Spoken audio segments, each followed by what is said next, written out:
Let's do it, gentlemen. We tip things off with the latest on the King James Sir Charles trash talk. Here's Barkley last week reacting to LeBron publicly stating the Cavs need another playmaker. LeBron James' comments were blank. Inappropriate, whiny, all the above. The Cleveland Cavaliers, they have given him everything he wanted. They have the highest payroll in NBA history. He wanted J.R. Smith last summer. They paid him. He wanted Shumpert last summer. They bought in Kyle Korver. He's the best player in the world. Does he want all the good players? He don't want to compete. He is an amazing player. But this notion, they're the defending champs. And for him to be trying to hold anything over Dan Gilbert's head, and I love all these wild punk-ass reporters on television who's afraid to call LeBron. LeBron's a great player and a great guy. It just pisses me off that a guy that great don't want to compete. All right, so here's where it gets really good. After hearing the TNT analyst call him whiny, James decided he has had enough with Barkley's jabs over the years. James clapped back, telling our Dave McMenamin this, quote, "He's a hater. What makes what he says credible because he's on TV? I'm not going to let him disrespect my legacy like that. I'm not the one who threw somebody through a window. I never spit on a kid. I never had unpaid debt in Las Vegas. I never said I'm not a role model. I never showed up to All-Star Weekend on Sunday because I was in Vegas all weekend partying. All I've done for my entire career is represent the NBA the right way. 14 years, never got in trouble, respected the game. Print that. I collect one paycheck from this. There's the owner, Griff's, the GM, I'm the player, screw Charles Barkley." Paging Stephen A. Smith. Stephen A., talk to me. Well, this is bad. There's no question about it. And both sides have points. In the case of Charles Barkley, LeBron James looks very, very wrong because he crossed the line. LeBron James got personal. Bringing up Vegas, potential debt from Vegas, and bringing up stuff with the kids and throwing somebody through a window and all of that other stuff. LeBron James was being criticized about something involving basketball, and he definitely went beyond the pale as far as I'm concerned. I think he crossed the line with how personal he got with Charles Barkley. He definitely crossed the line in that regard. You just don't do that. You don't bring up the kind of stuff that he brought up about Charles Barkley just because you don't like what he's saying about you. That's my initial reaction. But when you dig deeper towards it, you do have to understand if you're Charles Barkley.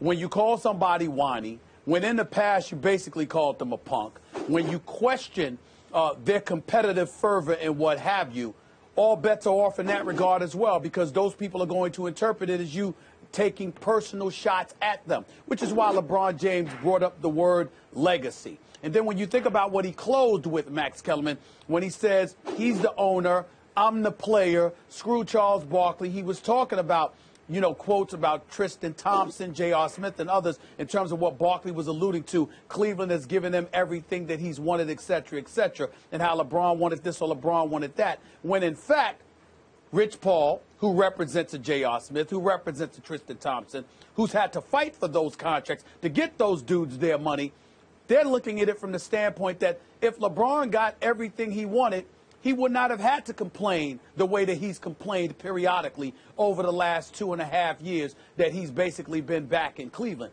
He's had to complain because he hasn't gotten the things that he wanted. So to imply that he just gets everything that he wants, that he's the one running the show, they took offense to it. So, again, it's one of those situations. I think that LeBron James got a bit too personal.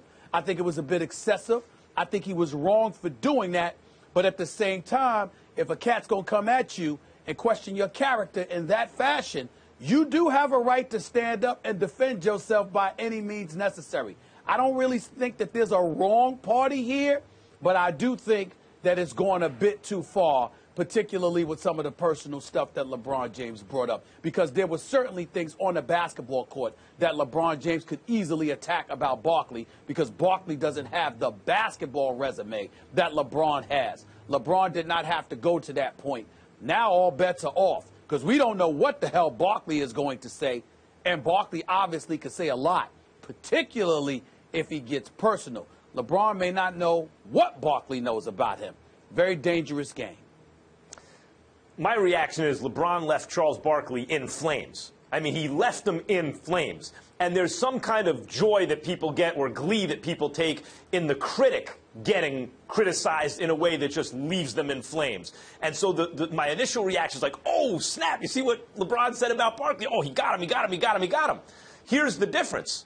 Charles Barkley, because he gives you the straight dope, even if you think he's a dope at times, he doesn't bite his tongue, is maybe the most popular critic on TV, period. He gets paid a lot of money to give you his opinion, the unvarnished truth as he sees it, precisely because he won't bite his tongue.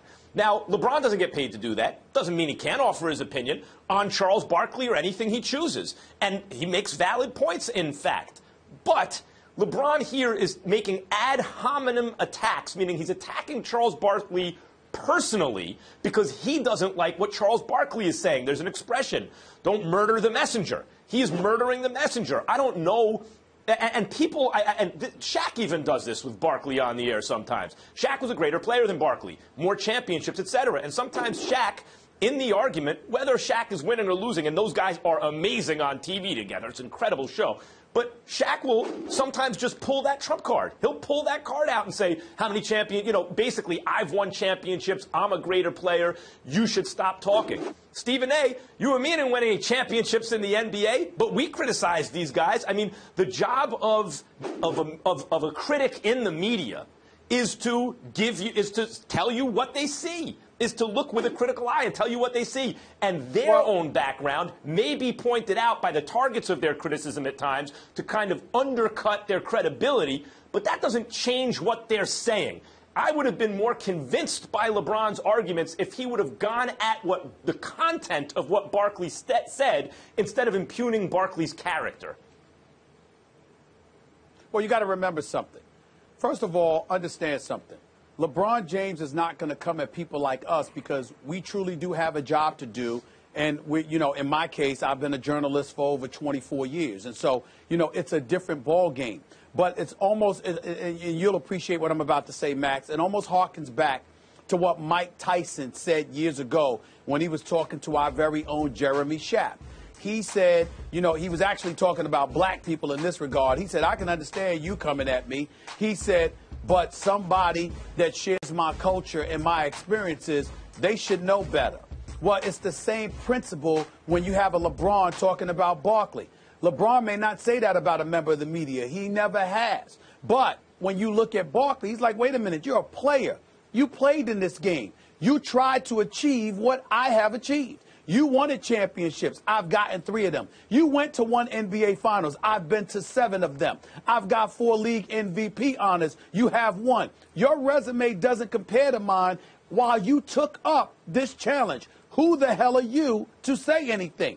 LeBron is right about that. But it doesn't absolve LeBron from crossing the line that he crossed when he got so personal. Why is LeBron right about that? Because when you give Barkley's resume, all that says he's more credible than the rest of us when we talk about LeBron. Is the only person who can criticize LeBron James Michael Jordan because he was better than LeBron? Kareem is the only guy who, along with Michael, can criticize LeBron? That's not what I'm saying. Understand my point. I'm saying LeBron and any other player is going to treat a player as differently than a pure differently than they would treat a reporter. That's my only point. Sometimes when I've been critical of an athlete and they reach out or we talk about it, I sometimes refer them or send them the critic in the arena, the Teddy Roosevelt speech, where he talked about critics and how the man in the arena, it's called. And in fact, LeBron has cited the man in the arena, where Teddy Roosevelt was saying, look, forget about the critic, who, former president of the United States, one of our great presidents on Mount Rushmore, forget about the critic who spends his life criticizing the deeds of others. It's the man in the arena, in the theater of action, basically, who, whether he wins or loses, has given his best effort actually in the doing. So you have to recognize that yes, there's something about the timid soul of the critic that the athlete may resent, especially when The critic is a former athlete who himself should be more sympathetic to what the athlete is going through. But that's part of what makes Charles Barkley so interesting and so excellent on TV. He went through those experiences, and he tells you exactly how he sees it anyway. He doesn't hold back out of sympathy for anyone. He just tells you the truth as he sees it.